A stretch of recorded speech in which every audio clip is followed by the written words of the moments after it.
Sara, what's the best food duo? I'm probably going to go, I'm going to say sweet and savory. Like I like them both on the same plate. But if I had to pick, I would probably say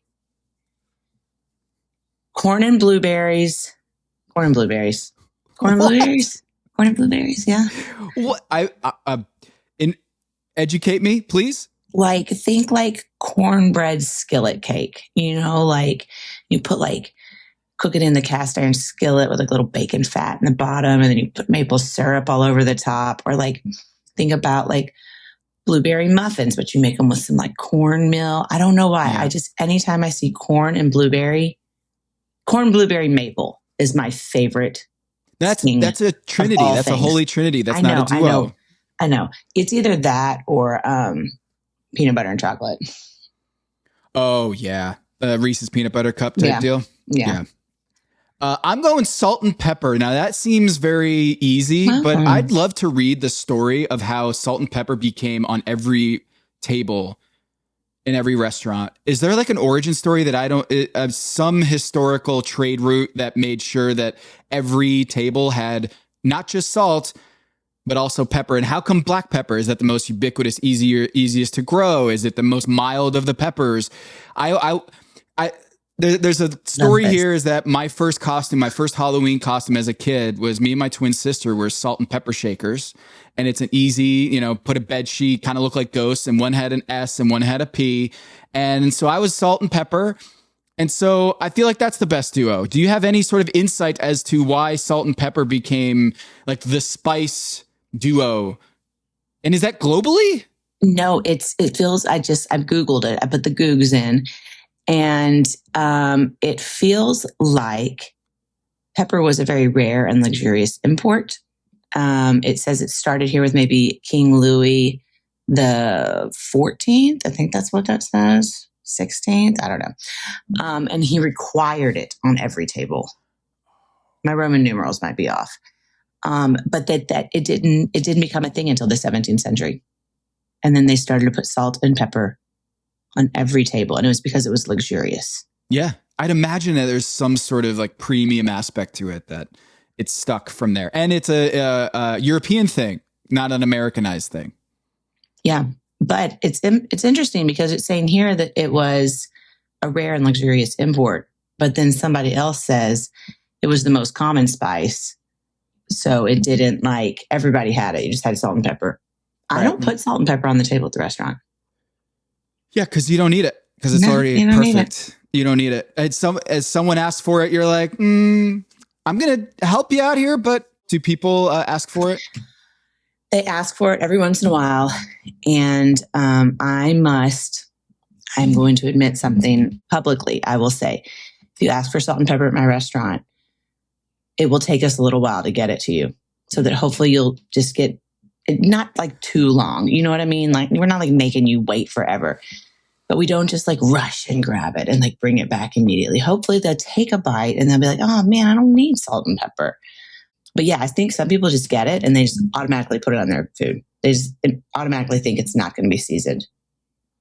So you're hoping that it doesn't come up again. Yeah. Mm-hmm. Yeah. I mean, we're taking it to you. We're just trying to watch and see. You came here because our food is good, and it's almost, is it a preemptive slight to be if I could just get some salt and pepper, please? Yeah, people will ask for it before the food even hits the table. It doesn't happen that often anymore. Mm. But when they do, I'll be like, just wait and see if you see them take a bite first. Mm. Back in the server's alley. Or they'll the servers want to hide. They don't want me to see them asking for salt and pepper. But I also feel like it's because then they just put the salt and pepper on it without even asking. And they think that they made that food taste that delicious, not us. It's a power move for sure. Mm-hmm. And one that you deserve, right? Yeah. You've worked hard to make the perfect dish, and salt and pepper on the table is almost like our food is imperfect. There's a time and place for salt and pepper on the table, but not at Freight House. No. And be careful if you ask for it. No, but I will tell you what is on the table right now at Freight House. Corn and blueberries. Maybe that's why it's my favorite pairing right now, because it's in season. So it's what I'm thinking about nonstop.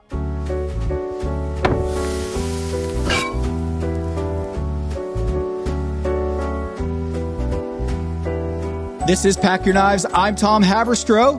I'm Sara Bradley. Sara, you can play the taps. You can play whatever. It's over. Closing time. Mm-hmm. You should start. Just go ahead and start. Let everybody know what's going on. What are we talking about here? Let all the doors in. Let you out into the world. Closing time. The score is 167 to 44. That's perfect. Yeah, 167 to 44 in the tune of Semisonic's hit. Closing time. Sara, all my chefs are done. Anthony goes home. He did a duo. Jonathan did a duo. A lot of duos happening in this episode. So that's why we led with what is the best duo, because there's a lot of bad duos in this episode. And if there's one thing we should know about Top Chef is you don't do a duo, just do a single. And both of them, they kind of said it. Was like, I should have just done the drumstick, or this didn't feel like a complete meal, but you know what? I wanted to do carrots and rabbit. So Jonathan and Anthony were in the bottom. My last chef on my team, the last hope for me, goes home, and I think he deserved it. I don't think he did his best work here on this one.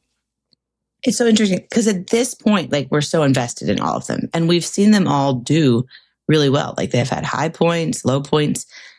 Anthony was doing really good lately. And so I wasn't expecting it. I thought for sure I thought when he was talking about his dish that he was going to just blow it out of the water. He was like, got this great idea. It's kind of whimsical and fun. And he started talking about it.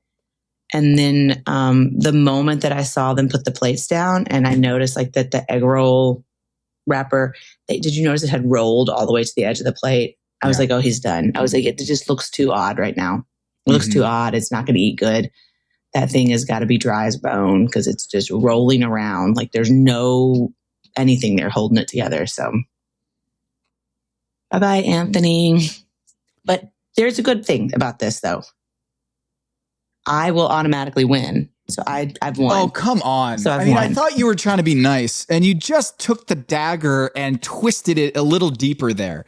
Yeah, you have 5 chefs. You drafted 1, 2, 3, 4, 5, 6, 7 chefs. You drafted 7 chefs, and the final 5 standing are all on your team with several episodes to go.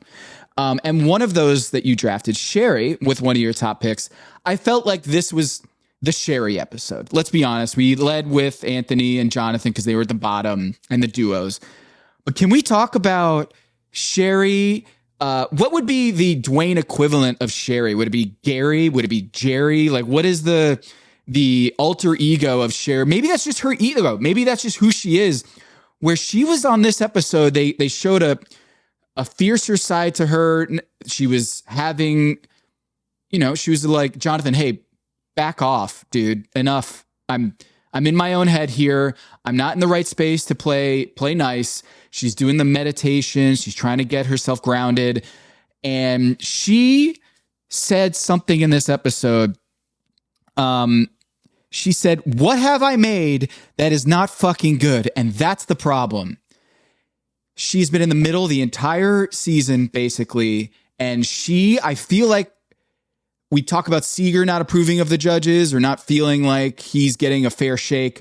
Sherry, she's got an axe to grind in this episode, and she came through and vindicated all of those feelings and finally arguably won the Quickfire and then won the elimination challenge. So hats off to Sherry. She did it. She climbed the mountain and she told all the doubters, double bird, I'm here and I can win this whole thing.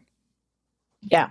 I mean, she definitely, she hasn't made anything that's not delicious. And honestly, Sherry, this is the game, right? Like, you don't always have to be in the top. That's what I've said the whole time. You don't always have to be in the top. You just can't go home. And so here she's put herself to the final 5. And now this is when it matters. Now this is when you compete at a different level. Not that you're not competing all the times before. It's just you can cook a little safer. And I do think she has cooked some safe dishes, even though they were never bad. I don't know. I'm thinking maybe if she was like, had a fantasy, like, I don't know, I'm like Sherrick, like a war lord Norse fantasy name. Yeah, that's good. I don't know. I can't think of one. But I'm glad she got the one. And I'm glad she got the one cooking food that she's very proud of. And that she's kind of said, fuck you, Tom, I'm going to cook what I want. Loved that. Loved it. Yeah, you need that kind of instinct, right? Yeah. But man, she had the talons out on this episode. She was I think she was just so singularly focused, and I love that about her is she knows what she does. She has a vision, and she is stuck to that the entire season, and she's been unwavering, and she delivered on the Michelin star episode. She's been in Michelin star kitchens. She knows the type of food she cooks, and she finally did it. And, you know, look, she's been in the high. I'm looking at the standings here. She's been in the top 3 or at the high tier 5 times entering this episode. In the low tier, because it was a team challenge in episode 3. Basically, she's never been in the bottom 3. And she's been rolling in the middle or in the top 3 for 5 episodes. This is the 6th time. And so in terms of just like crouching tiger, hidden dragon, just lurking, Sherry has been here the whole time and ready to pounce. And she just did it. I mean, didn't she say, like, she said she was coming for blood. Like, she was ready. She was really upset. And I agree. I would have been angered if I had just moved to the right halfway through cooking my dish. Because, I mean, Rhoda pretty much said she didn't do anything. She just made sure her food was seasoned to her liking and then put up Sherry's dish. That was it. You know? Ooh, there was a lot of beef there. They were not happy about that. She was not happy. All right. So So Try Guys. I don't know the Try Guys. I don't watch the show. Are you a fan? I feel like I'm so out of touch with pop culture this season. Even it's my city is Charlotte. I feel like a lot of the guest judges are like, sorry, I don't know that comedian or I don't know that show. Southern Hospitality, Southern Charm. I don't watch that. Try Guys. Sarah Bradley. Are you a fan? They're YouTube people. Yeah. And I know a couple years ago, they were on the heat list for like the Food Network does, like puts out like a hot list every year. And they were on that. But other than that, that's all I got. I got nothing. And then they also, it's like they had the Try Guys and then one of their executive producers. Sure. That was weird. It was a little weird. Like you're going to give you the front center guy and then the behind the scenes person. They made it work. Maybe it was like a sub, but like I don't watch the show enough to know. But they are known for trying things, hence the name. And so they weaved that into the Quickfire challenge, which was we're going to put some of the elements of this Quickfire to a vote amongst the social media channels at Top Chef, and the audience is going to choose which one they want. And the first part, they're at the Greenville Swamp Rabbit Greenway Park area, which looked beautiful, looked awesome. Kind of one of the things I think about Greenville is the outdoors and the city center and the activity. It's a great spot. And the first thing was either peaches, boiled peanuts, or pawpaw. And as we learned from Sherry, I don't know if you have any familiarity with this, is that it'll make you poop if you eat the skin or the seeds. The pawpaw makes you poop. Yeah, pawpaws, they grow everywhere around here. They're like a very, very Kentucky ingredient. They're really good to make like a custard with, a pie with, like a pudding with, anything like that. They have this really creamy texture. They're delicious.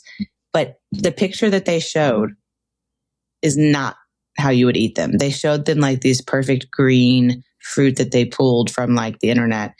You eat them when they're ugly. You eat them, you want to wait till they look like a bruised black banana, and then you eat them. Your favorite type of banana, as I've learned. I hate bananas like that. My God. But yeah, you want them to be, you don't want them, you want them green. You want them to get all kind of bruised and busted up. And, I love pawpaws though. Yeah. You know? Yeah. You were probably rooting for that to be selected. I totally would have taken pawpaw. Yeah. I mean, you treat it kind of similar to like the flesh of durian or jackfruit. It doesn't have that flavor at all. or like almost like you ever have those like champagne mangoes? Yeah. Ones that are like the little ones with the thin skin. The flesh is kind of like that. Okay. Really good. Well, Peaches wins, and Peaches goes on to, you have to do a peach dish. They have $50 to shop. They hop in the pedicabs, which is always fun after a late night. And they have them here in Charlotte, but I guess in Greenville, it's a lot more popular. And they said, drop your knives and go, which was nice. And they go to the Swamp Rabbit Cafe and Grocery, and they all got the same freaking thing, which is a crostini, because the stecca bread, they all got free stecca bread. And so they all decided, except for, who was it? Except for Jonathan, and Jerry. Yeah. And Sherry, they basically had this crostini dish. Hot take, I don't like crostinis. I don't like how it's like biting into like a brick sometimes, and it hurts the roof of my mouth. And so if I have a soggy crostini, I actually don't mind that, because then I can actually bite it and it doesn't like explode in my mouth. So I actually, if I'm doing finger food and I see a crostini, I'll do it, but I'm not happy about it. So I was kind of bummed when I saw that they were all doing it.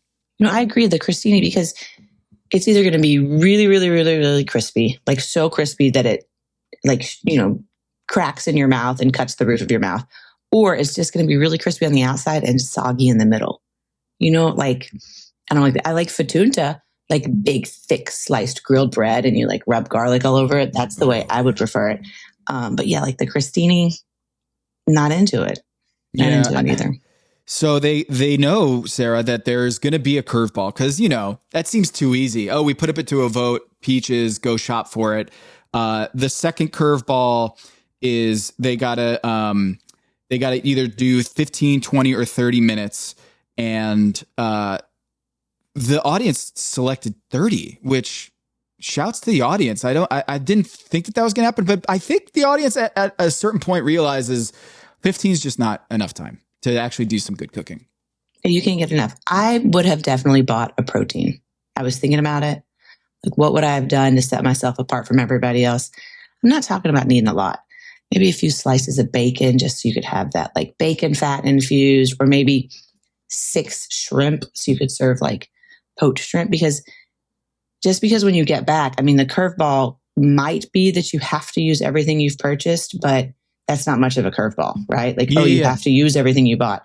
So I probably would have bought something that I didn't see. Like, I agree. I didn't need burrata. Everybody put like a creamy dairy.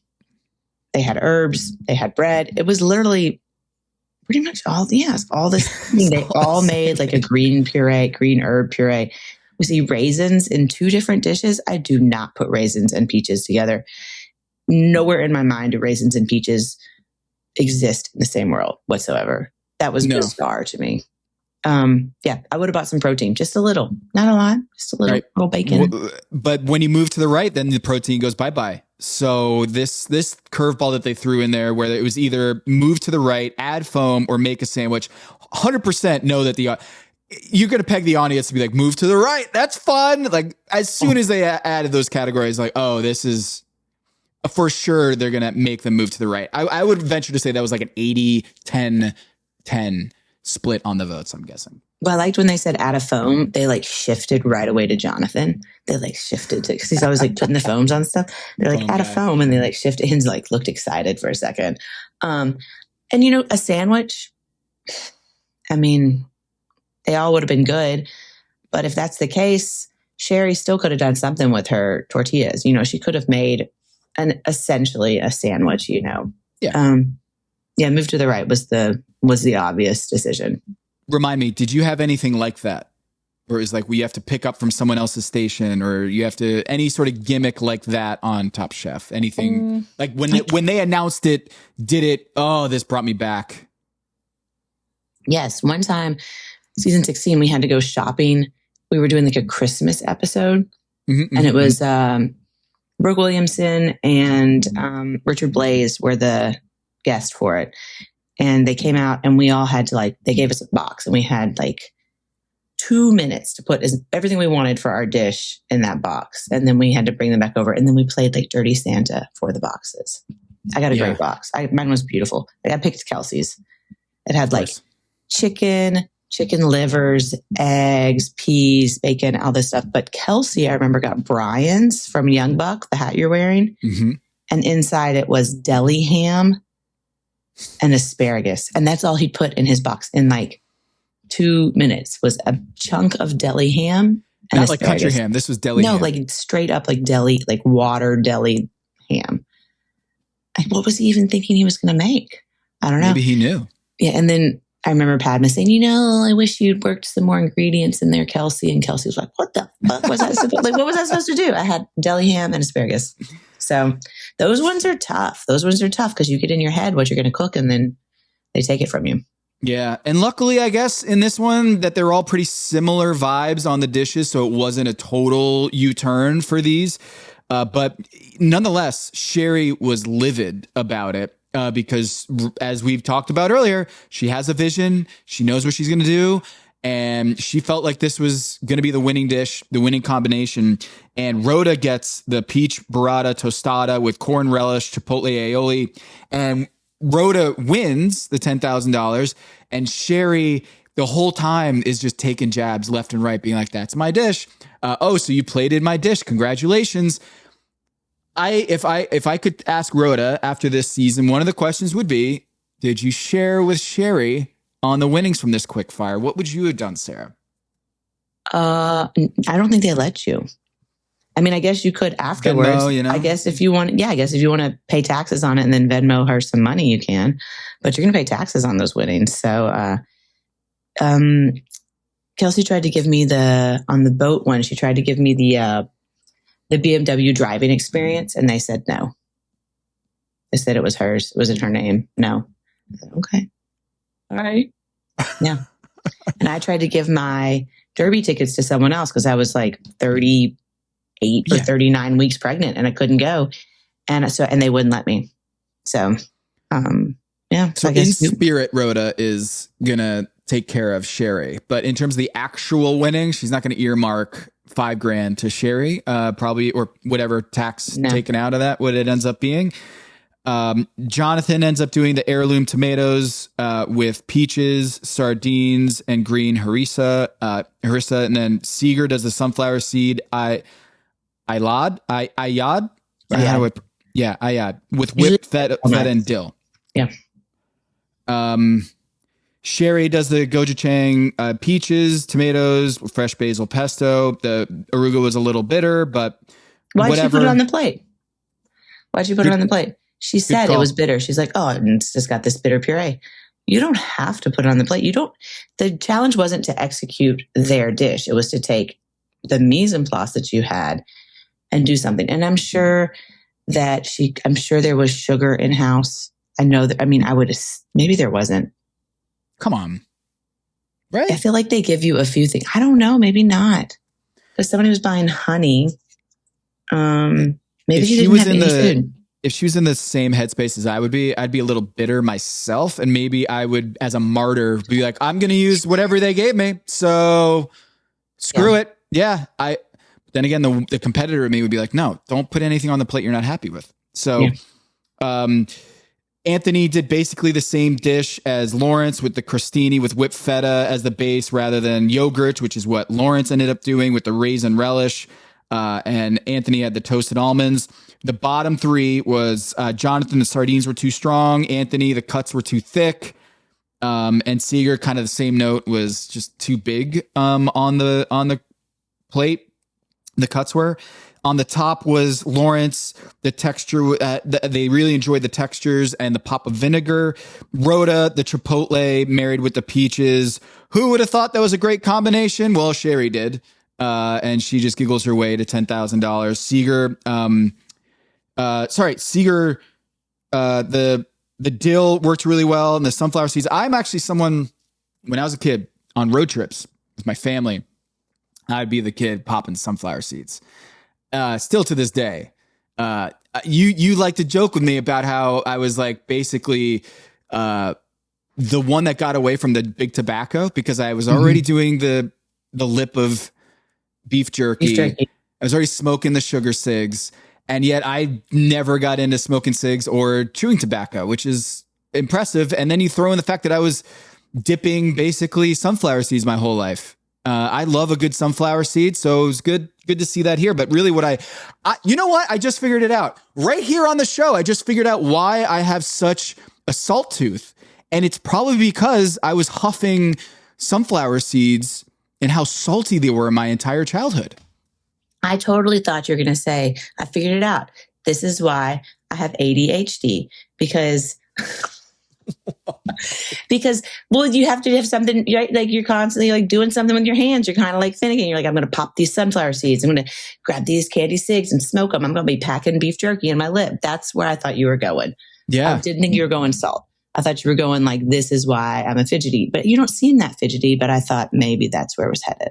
Salt. It's all about the salt. I think that's where it came from. Thank you for this therapy session. Now I figured out where it all started and the origins of, and what does that mean?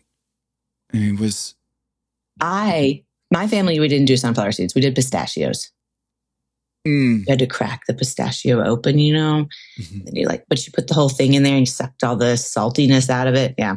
Pistachios are having a moment, Sarah. They have been having, I feel like they're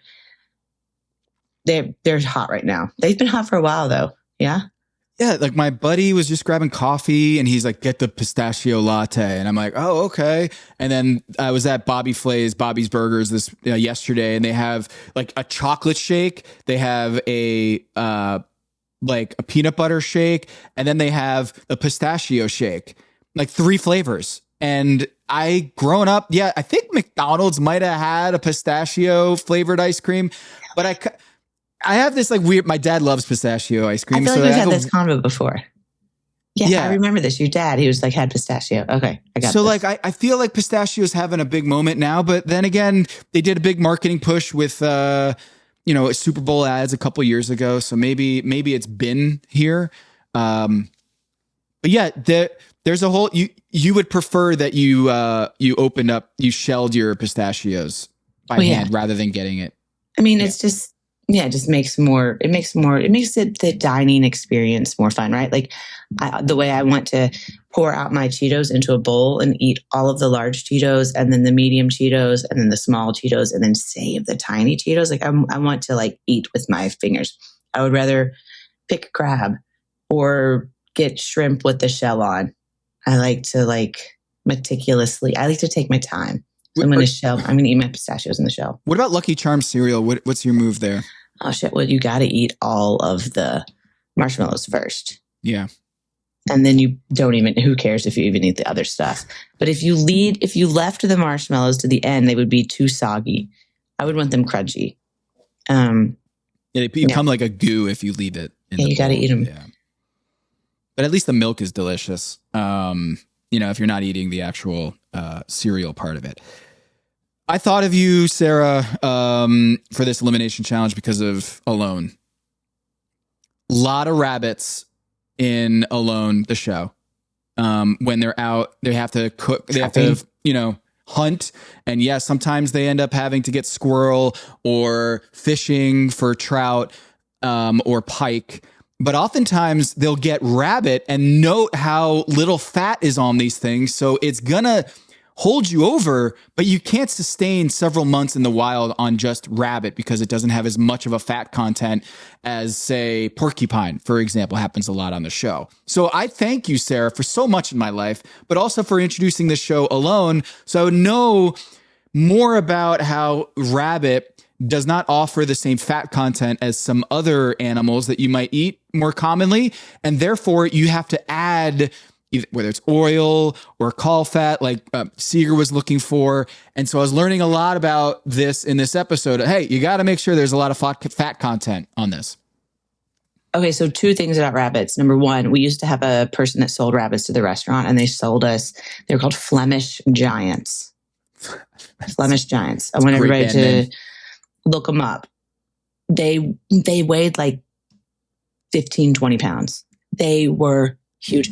Those rabbits that they were butchering, a Flemish was like 3 times that size. It's so much meat too, like huge, lots of meat, a little fat, not a ton of fat, but their kidneys and their livers were always just huge because I want the rabbit kidneys and livers. Like rabbit kidneys are probably one of my favorite things to eat. Yeah. So you gotta Flemish Giants, look them up. Are you looking one up right now? Yeah, I'm looking. Gargantuan. I mean, are you kidding me with this? Right? It looks like somebody's big, huge, fat cat. Another thing, a lot of people don't want to eat rabbit on a menu. It's a hard sell. Like we would put it on the menu and sometimes it would be a hard sell for us. Did they allude to that on the show? I feel like they might have. I don't know.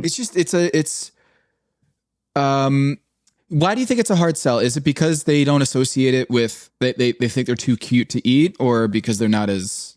I think people think of them like as an animal, like a pet. You know, they're like a pet. They're gentle. They're docile. You can pick up a rabbit. I've never been bit by a rabbit. You know, I've never had a rabbit like snarl at me. They're just really cute and soft. Mm-hmm. And, you know, but the other thing is I cooked rabbit on my finale of Top Chef. Yeah, that's right. Yeah. So don't act like it's too hard to cook. But all of the things that you talked about were things that I needed. So I did the rabbit loin and I stuffed it with a farce of the kidneys and livers and then rolled it in prosciutto, I think, and roasted it. And then we made like a croquette from the legs that we rolled in caul fat. So like it needs that additional fat. It is imperative that it has that stuff. Yeah, but I remember I served rabbit burgoo, which is just bizarre.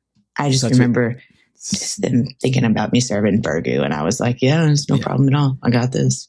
So the roulade that Seeger did, you were like, yeah, hell yeah. Perfect. The way he took the offal and emulsified it back into the farce, which is like what we would like. I think Rhoda called it sausage on hers. The farce is like what is the filling, especially like in a roulade like that. Yeah, his was just when I saw him doing that, and then when I saw him roasting it, he was temping it. I just thought for sure he was going to win it. Yeah, and it looked so nice and elevated, right? Like a hazelnut and cauliflower puree, that charred endive. Charred endive like that is one of my favorite ingredients. It's like bitter, but I feel like when you cook it, it gives you the texture of like an artichoke heart. Yeah. But like different, and just have the brown butter. I thought, I don't know. I would have wanted to eat rabbit. I would have wanted to eat Seeger's rabbit over Sherry's, but Sherry's might have been more flavorful. They said it was like a flavor bomb. Really interesting spices, and you could feel it from the other chefs when she won, and they were like, there you go. It was almost a passive aggressive, like, all right, we can stop hearing about, you know, this entire season that you've gotten a raw deal this year. Finally, we can put it to rest. So she wins, and it's this relief. Yeah. I mean, she and Seeger are both like that. Like Seeger, I don't remember, you know, exactly, like Tom says, like it's a memorable dish. You know, they were saying it's very Michelin style. Gail said she loved it. And, you know, and Tom said like it was almost perfection. He's like, did all the cameras get that? Like, you know, I mean, yeah. Yeah. So it's not the most charismatic thing to do that, inviting thing to do that, just to feel like you're scorned all this time. And yeah, the Magical Elves edit, or the edit's going to be trying to get some of that drama and infuse it into the show. But you're right. It's like Seeger and Sherry are both kind of cut from the same cloth this season, of that we feel like we should have a bunch of wins under our belt. And so it's cool to see him in the top. You know, I'm going to say, talking about the edit, this one was fun, right? Like I heard a lot of music that I don't normally hear. Oh. Like you were talking about the sound effects last time, like when they were riding in the little taxis, you know, and they had like the Roman music. I mean, the Roman entry, like gladiator style. Yeah. You know, there is a different director of photography this year. Like it's been the same guy for many years, and he left. They have a new person now, and I really think the show is a lot more fun. Yeah. Yeah. And this is the part of the season where that breathes through a little bit more. It's not as noisy and it's not as busy. Sorry. The first few episodes, it's just they got to get through so much. It's a conveyor. It's an assembly line of content. Whereas now they can kind of slow down and sing a little bit. Yep. All right. Talk about singing. Yeah. I mean, well, can we do the whole duo thing here now? Oh goodness. So I will say, I was surprised. Okay, so in case you didn't watch it, which we all know you did, Michelin North America create a dish featuring rabbit. They get 30 minutes, $400. That's a ton of money. And then they have these 24 mystery diners. I hated the mystery diner. Okay, well, it's not 24 mystery diners. There's five mystery diners. That's right. That voted, yes. Yes, but I hate it. I hate, were those people experienced? Were those people whatever? Because I'm telling you, I'll have people come to I'll go to an event and I trust my little sister and I know she has a great palate. We'll go to an event. She'll be like, oh my God, did you taste Jimmy Bob's dish? She's like, it was the best one here. And in my mind, I'm thinking that dish was horrible. That dish was under seasoned. That just wasn't good. And maybe it is about the consistency. And that is the thing Michelin's looking for. And so maybe I'm getting a different dish than my sister's getting. But I'll have people say like, oh, that was the best dish at the event. And I'm thinking, yuck, that was grody. Or like, not anything against the chefs at the other events, but who were those people? Were those just random people? This is my problem. This is my problem with that. I'm glad you brought this up. Is I was waiting for the reveal. Yeah. They did like the little like hiding their identity thing, which was a cool way to introduce the mystery diner. They tagged a mystery diner and they wouldn't show their face in the same way that Garlic and Sapphires. It was the book. I have it here somewhere. The New York Times food critic who wrote, Ruth Reichel. Right. So Reichel, where she's like, she had to go incognito at every restaurant, and it was so fun to read. It's like one of my favorite books, and it's right here. And I was like, oh, so they're going to reveal who these people are, and they never did. I thought they were going to be like part of the local scene, or they were celebrity actors or something like that, like a band. No, it was just, they left it hanging. Yeah. I mean, they literally let the fans write this show, right? Like they let them design the Quickfire. I thought that was great. But here they let the winner be picked by other people, because I think that, well, they did say that they liked Sherry's the best and that the diners liked Sherry's the best. But I wanted the mystery people to be like chefs. I wanted them to be, like people when they revealed, we were like, oh, holy shit, there's Danielle Balloon. I can't believe no one recognized him. Whatever it was. But I wanted that. I didn't like it. They've done this a couple times now.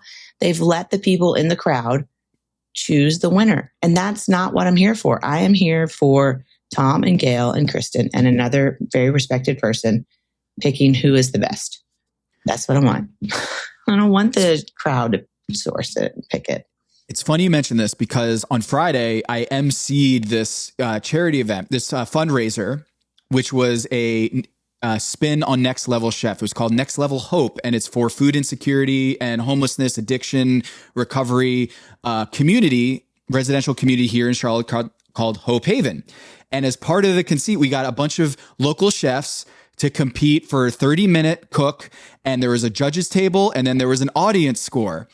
And it was really fun. I had a blast, and we did a lot of good for the community. But what I learned was, Sarah, the judges table, which were four journalists or media folks in town, had vastly different scores than the audience did. That the winner of the judges team, the judges picked, there were three teams.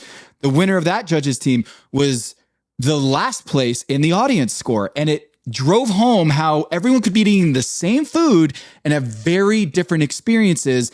And whether it's the biases coming into play, or whether it's the lack of expertise coming into play on a crowdsourcing thing, all those dynamics, you're going to get two very different scores based on who's scoring it. And that event, while it was a huge success and I had a blast doing it, it really taught me a lesson in game design, in that they had an audience winner and then they had a judges winner, in the same way that this week on Top Chef, they had a audience winner and the judges winner, and the audience winner mattered more than the judges. Judges luckily said, we would have had you guys at the top anyway, but Sherry, you were the winner on the audience score, or the 5 mystery diners. But you're right. Yeah. Right now, I know who you would have picked. Without a question. You'd be like, oh, Jonathan's is delicious. The seasoning is perfect. You'd be like, it's just knocked it out of the ballpark, Jonathan. Great job. But I have a different palate than that's what you I'm saying. do. You like that salt. The same way on the one when you ate at the sides challenge, your table picked 2 dishes that didn't even make it in the top. Yep. So I wanted to know who the mystery diners were, because I wanted to know if they were valid, not valid, not that they were invalid, but I wanted to know who they were, because I'm here to see professional chefs pick other professional chefs to be better than everyone else. So that's all right. Luckily, it didn't backfire in a way where Tom would be like, "You're you got saved here, because actually your Sherry, your mofongo was just way too salty and it didn't work at all, or you were lacking citrus, and you got saved here, Sherry. Congratulations, but the mystery diners saved your ass." Didn't happen in this one. That I think Seeger and Sherry are both standout dishes, but I thought Lawrence skirted this one.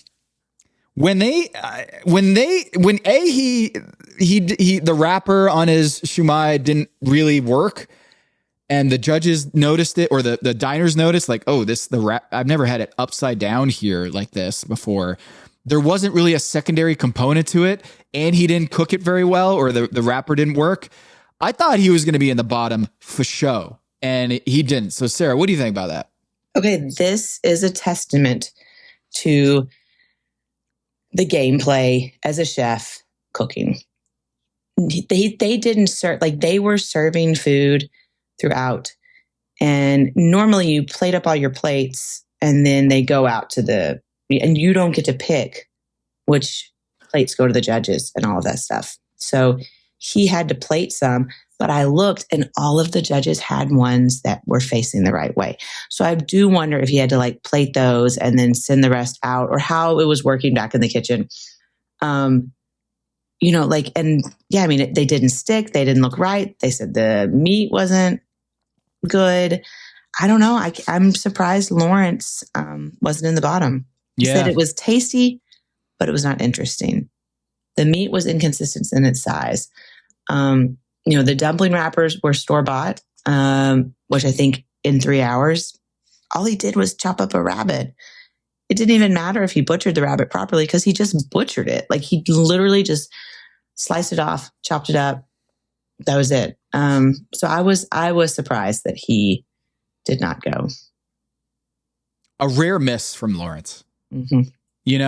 I feel like he might be the favorite going into this, and Carly Levitz at Pack Your Knives Substack just did a big breakdown about he's rolling right now, Lawrence, and of course this episode he fell apart here in the Elimination Challenge. He did a nice quickfire, but I really felt like he was on the chopping block here and didn't get in the bottom. And again, the judges selected who goes home. So you are so right about this. And in ways you've been on this all season about how important it is. The judges' plates are different than the diners' plates. Yep. And you have an eye for that in ways that I missed on this one too, is I did not look to see whether those wrappers were correctly right side up and sticking for the judges' table. And it could have been a situation like us for Southern Sides, where Seeger's was the worst dish because our pork belly was not cooked correctly, but the judges, it was great. And so that's an important dynamic, because Jonathan and Anthony were both losers cut by the same sword, which is the duo versus just doing a single thing. And before we get to just the Rhoda, it was interesting to see Lawrence say, I regretted doing the store-bought wrapper, and that didn't come back to bite him at judges' table. And Rhoda also said, yeah, gigante beans did not work well, didn't cook all the way through. So I decided to pull it. And Tom was like, good job. Way to go. That's the way to go. I mean, Lawrence and Anthony used the same wrappers, right? Used the same thing. Mm-hmm. He just steamed his. And, when you get those wrappers, there's a lot of like cornstarch on them, right? And they put that cornstarch on there to make sure they don't stick to each other. So I would think that would affect something like shumai. Anthony, it looked like he fried his things, and then in an effort to make them more presentable, he trimmed the edges off. So he said, I'm going to wrap them up tight so that all of the fat stays inside. And then he cooked them, and then he cut the ends off so that all of the fat could leach right out. So that didn't make any sense. I thought Rhoda's looked pretty rustic is the word they used. They said that the rabbit wasn't tender. Her kidneys, and I don't know if she had kidneys or livers, but they were still pink in the middle, and that's how you want rabbit. Yeah. They didn't like the tomatoes. They loved the tomatoes. The broth wasn't, hers did not at all look like a Michelin dish. Would you put Rhoda and Lawrence behind Seeger and Sherry at this point in the competition? No, it was interesting that Rhoda and Lawrence, I feel like, are in the middle here, and they didn't perform very well, but I still think I would put them as the favorites going forward. Yes, I think so. Yeah. And it's not when you want to be missed, but thankfully for them, Anthony and Jonathan were in the bottom, because Jonathan,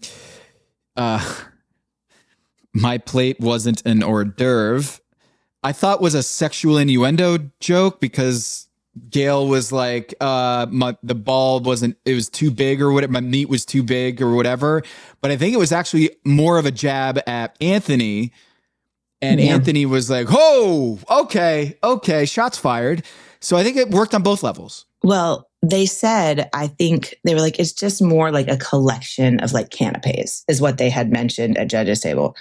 My favorite part about that whole sexual innuendo was that Rhoda is like, oh, does your back hurt? Because he just ran a train on you. And I want to be like, Rhoda, it's not running a train. Running a train is a different thing. Very different than yeah. Throwing somebody under the bus. Those are, I don't know where you're like, but she's like, oh, he ran a train on you, or he drove the train over your back or something. I was like, no, girl, you got the words wrong. It's under the bus. Threw you under the bus and the skid marks from the bus tires. That would have been great if he was like, sorry, you mixed your metaphors there. It's actually this. Like, but he didn't throw him under the bus. All he commented on, I didn't think he threw him under the bus. All he commented on was like, hey, you guys said his was an canapé or an appetizer, and now you're saying that mine is too big. Mine is an entree.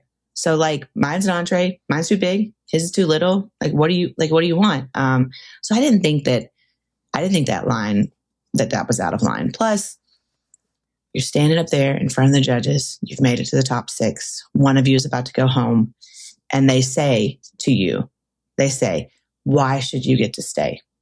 They do it every time. They ask you, they give you the opportunity to say why you should get to stay.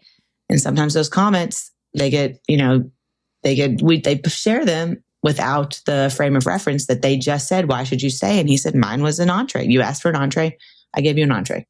So I think that, I do think if he had just done the croquette, they would have said it was not enough. Oh. Or they would have said, like, you only gave us one thing and it was too salty all everywhere. Yeah. I don't know, though. Maybe because it's supposed to be Michelin. It's supposed to be like this. If it had been the perfect croquette, if it hadn't been over seasoned, then maybe. I was surprised we didn't get like a Michelin judge or a Michelin HQ rep on the diner's table there. It seemed like they were gonna do a Michelin themed, and then something backed out, or they couldn't book someone, and then they kind of had to bring in a cyclist in there to kind of like fill in the gap, because I thought it was just a layup to have a Michelin, the CEO or the head food critic, I don't know what the word is, but to have them at the dining table, the judges table, because it just, they threaded that needle with the cyclist who is on the judges table. But I kind of thought it was going to be more Michelin driven. And I know it was part of the challenge, but I will say though, Top Chef gets in bed with James Beard, not with Michelin. So like Top Chef, they offer James Beard stuff. They do a lot of James Beard events. The winner gets to like present and cook at the house. So when I heard all the Michelin stuff, even though I was like, they're going to have a Michelin challenge. I called it as one of my challenges.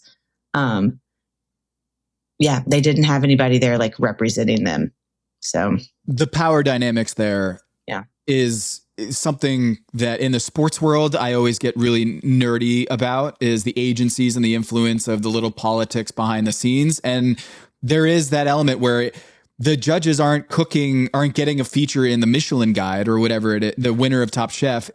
They're cooking at the James Beard Foundation, the James Beard House, a meal, and they have an event. So it's part of the branding of the show is James Beard, not necessarily Michelin, but they are in Greenville. So they had to do a nod to Michelin in one of these episodes while they're there. So Jonathan is in the bottom. He squeaks by. The braised meat was a little too salty. It was over seasoned, which, to each their own. I would have probably loved it. But Anthony just simply was way too dry. Didn't feel like it was a cohesive dish. They felt like it was canapes on it. I think that was Kristen's critique, was just like, I felt like I just got a bunch of canapes on a dish, on a plate, not really a full meal there. I liked what he was going for. The Bugs Bunny, I got a kick out of the whole Bugs Bunny carrot thing. Do we know, or do bunnies or rabbits actually eat carrots, or is that just like an old wives' tale? I mean, I'm sure they eat carrots, they eat vegetables. I don't know. I feel like all the squirrels eat my carrots. Like when I was trying to grow carrots one year, I felt like all the squirrels, I don't know. I think that's who was eating them. I don't know who was eating them, but what did you say? You said it was a collection of, or not a cohesive dish? Is that what you said? I think they said for Anthony. Tom said when he goes to do his thing, and he's like talking about what it is, he said it was a collection of ingredients and not a cohesive dish. And I knew right away it was Anthony then, because they made the comment that like, even though Jonathan's was over-seasoned, there were two distinct, like there was a sauce for the leg and a sauce for the breast, or for the loin. And if Anthony had plated that dish differently, I think it would have been different. But also his meat was just not cooked properly. Jonathan's meat was still cooked, I think, better than Anthony's. Mm-hmm. And Tom's right. You cannot rest rabbit. There's more fat in chicken than there is in rabbit. You can't rest it. So I think that Anthony was the choice. Yeah.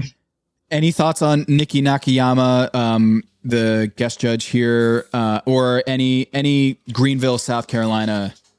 I mean, we're going to Asheville next. So we're leaving. Here's Piper, our dog. Hey, Pipes, go ahead. Go. Yeah, you're good. We're going to Asheville, into the mountains, and it's not geographically close to Greenville. So they're kind of going south, east, and then heading back up to Asheville for an episode. And here comes the big snake. So, we're going to Asheville, which is exciting. I love. I mean, have you been to Asheville? Yeah. People that, there's always that thing, like, are they going to do the Biltmore, right? Because I feel like they should, but if they don't, I mean, I get it. Well, maybe they're not going to do the Biltmore because they're like out in the woods. They're not doing like fancy pants stuff, right? But the Biltmore Forest is like gigantic, so they might be actually on the grounds of the Biltmore. Because I mean, I'm gonna look this up, but the Biltmore, like, you'll go like 4 exits on I-40, and it'll still be like, we're in the Biltmore Forest. For those who don't know, the Biltmore is okay. All right, so I'm gonna pull this up. Biltmore Forest is the second wealthiest town in North Carolina by per capita. In 1916, a substantial flood in Asheville damaged the Biltmore estate. The Biltmore Company sold the affected land. This is not what I wanted. I want to know more about the Biltmore house. Well, this is great podcasting. George Vanderbilt. Yes. So, like the richest motherfucker in America at the time, right? So the Biltmore is Vanderbilt. They have like the most beautiful gardens there. It's real fancy, real fancy. It's incredible. I want to say it's America's largest home built by. Yeah, this is how big it is. Okay. It is the largest privately owned house in the United States. It was built between 1889 and 1895. It is, get this, 178,000 square feet of floor space and 135,000 square feet of living area. This was, have you been watching Celebrity Jeopardy with Mina Kimes? Our friend Mina Kimes was in the finale, and the final Jeopardy question had something to do with the Vanderbilts, and so Biltmore's having a moment right now. You know who I'd love to see as the guest judge next week? I don't know if they showed them or not, and if they did, I'm sorry I missed that. I'd love to see Ashley Shanti. Oh yeah, she's got to be right. Like she's got to be at the table. She just won a media award for her cookbook. I've got it back here behind. There's all cookbooks behind here, and it is such an amazing cookbook. And the photography is like really cool and bright. And she won an award last year. Also, she's in Asheville. I want to see Ashley Shanti. All right. So you're right. So this cookbook is Our South. It is Black Food Through My Lens by Ashley Shanti. And she won that award. And your Sarah Bradley cookbook, when is it coming out, your cookbook? September 29th. That's right. You got to pre-order it now. September. You should pre-order. It should be good. Pre-order it now. Pre-order. And Ashley, it is a really great cookbook.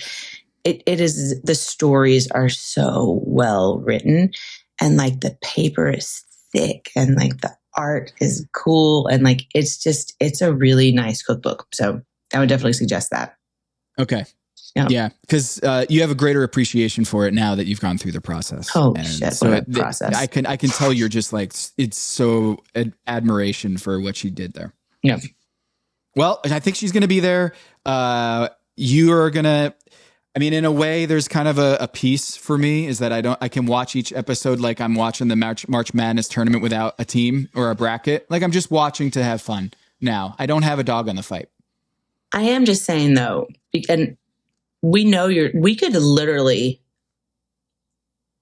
know how many possible points are left, right? And I get all of them. So. And all of the negatives too, okay? That's what I'm saying. But yeah, so does it just, they don't cancel each other out, do they?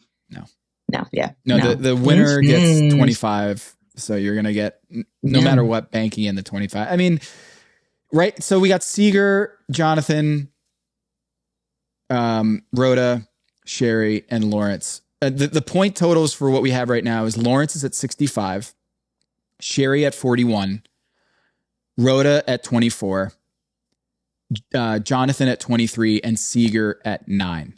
So Lawrence with 3 wins, 4 elimination challenge wins under his belt, and then 2 quickfires, 1 as a solo quickfire winner.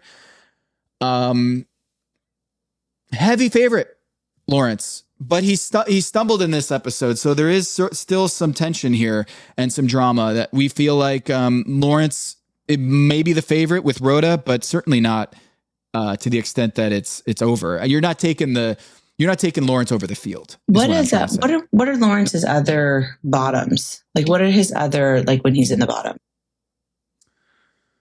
Ooh, that's a great question. Because I feel like when he's a little out of his element, like when he's out of his element, he is out of his element, right? Like he was like, I am not a Michelin chef. I've never worked there. Started cooking when I was 27. I'm only 38. Like, I think he had a lot of self-doubt. And so, he didn't know what to do. So some of these, if they don't align with like his style of cooking, then I wonder, how he's going to do. He was in the bottom for the Whitewater Center episode 5. Rhoda got eliminated in that one, but the dish was, I'm pulling this up right now.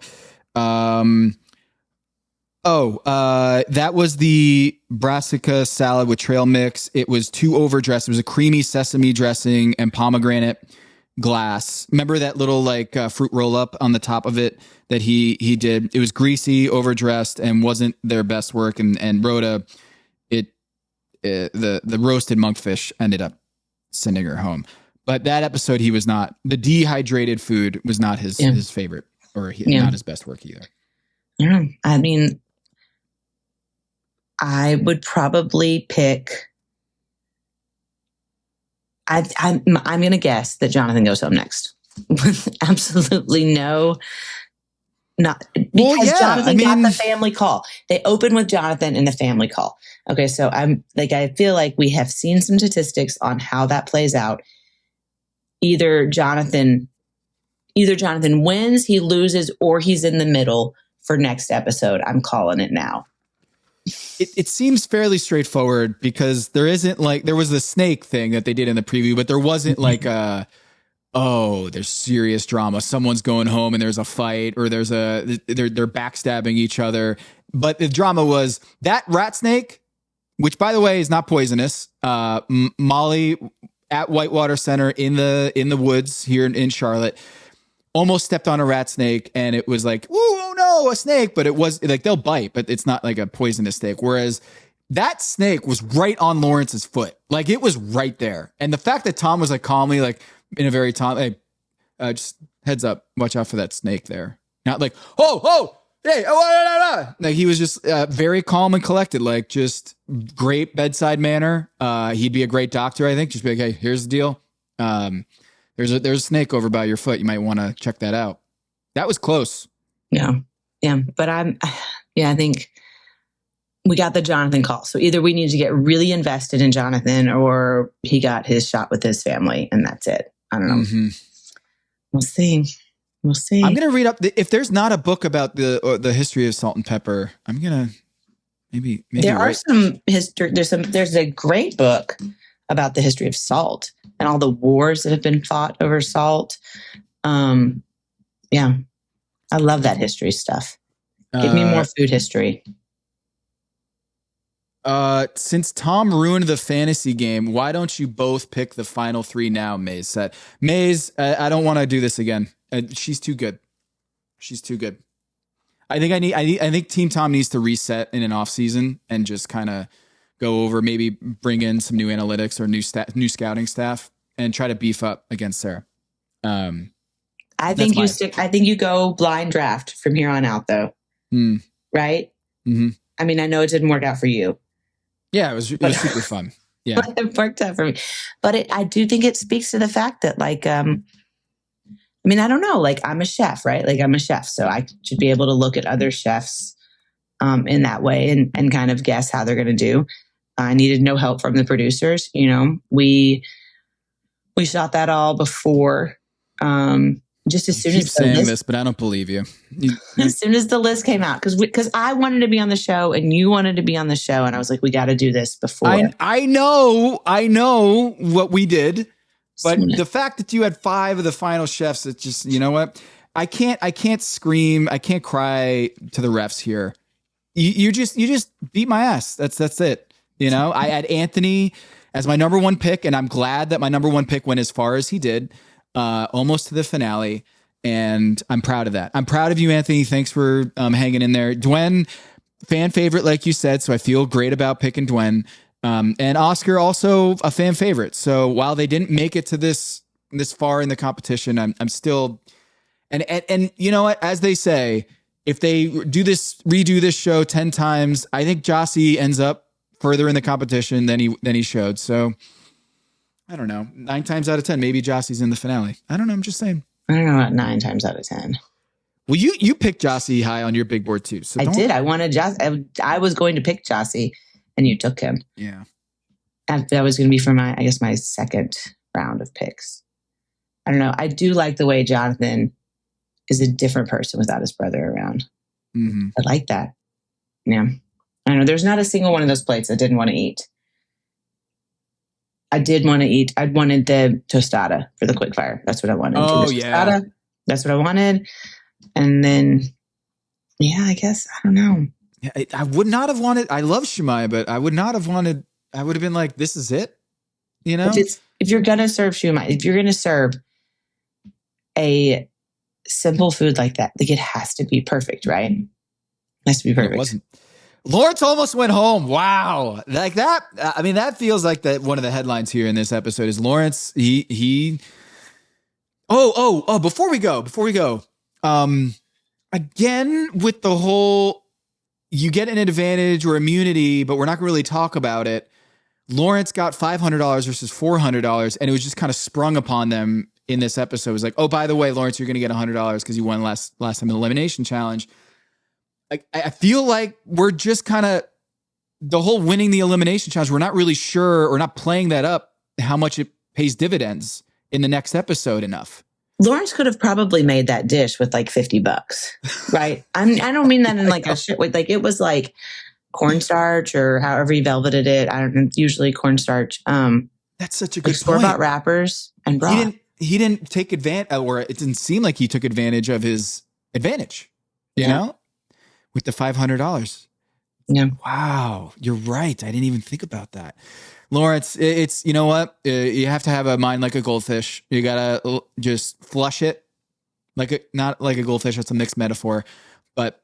Or like flush the goldfish down the drain. No, you have to have a memory like a goldfish. 3 seconds I thought you were memory. saying like flush the goldfish because it's dead. I know. I started mixing the metaphor. It didn't work. Flushing the goldfish is not what I meant, but like that's where you got to flush it out of your system, and you have to have a mind of a goldfish and just forget about it and move on. I don't know why I'm talking like I'm a coach for Lawrence. He's not on my team. He's on your team, but he doesn't need any extra of it. I'm just saying that was a tough episode for Lawrence.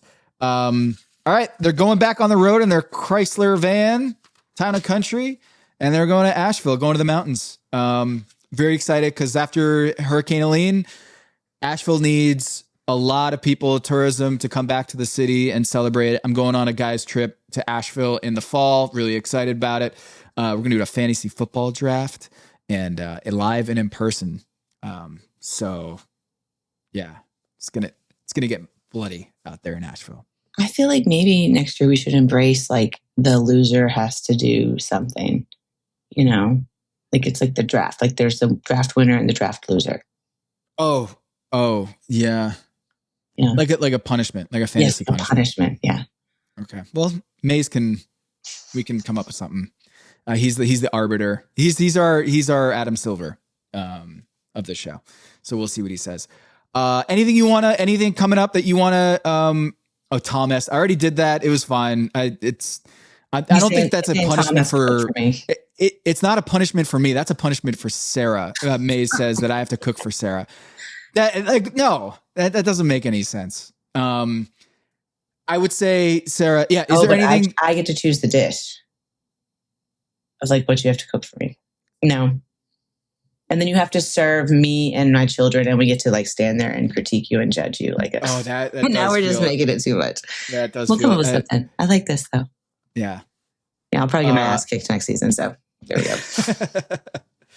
All right. Well, we got a few more episodes left, and I feel like there's no one that's not in the competition now that doesn't deserve to be there. As much as Anthony, I believe in Anthony, and I believe in Dwayne. I feel like the best chefs performing right now. Not that they're the best chefs. Like I would put Dwayne and Anthony over Seeger and Jonathan, but they've earned it. I can't say that they haven't cooked well enough to deserve their spot. I will say that I don't think I also will lean into you saying that there are no chefs that don't deserve to be there. But if Seeger wins, I'll flip the table, right? Like, cause he technically got sent home. He technically didn't cook his way back in from Last Chance Kitchen. He got back because I'm not saying that his food isn't great. I've always liked his dishes. I like the way he cooks. But he is there on a technicality, right? Yeah. So, yeah. He on a technicality, and I would like to say he was very kind to us in person. Oh, so nice. He was great. We had a great time hanging out with Seeger when he was in town. I think it's been a really good season, and I think the chefs that are remaining into the show are. I'm very excited to see Lawrence try to win this thing. I think Lawrence, even though he slipped up here, I think he'd be an awesome winner. Same with Rhoda. I mean, they're all great, but we'll see. We'll see. Go check out Pack Your Knives Substack. Carly's got a great write-up on the history of Lawrence type runs into the show, 4 elimination challenges wins, and another 2 in the Quickfire. Go check that out, as well as the Track Your Knives side podcast that we do with Carly and Kendra. They're doing an awesome job this season. And go follow us on Instagram at Pack Your Knives for all of that stuff. For Sarah Bradley, I'm Tom Haberstroh, and this is Pack Your Knives.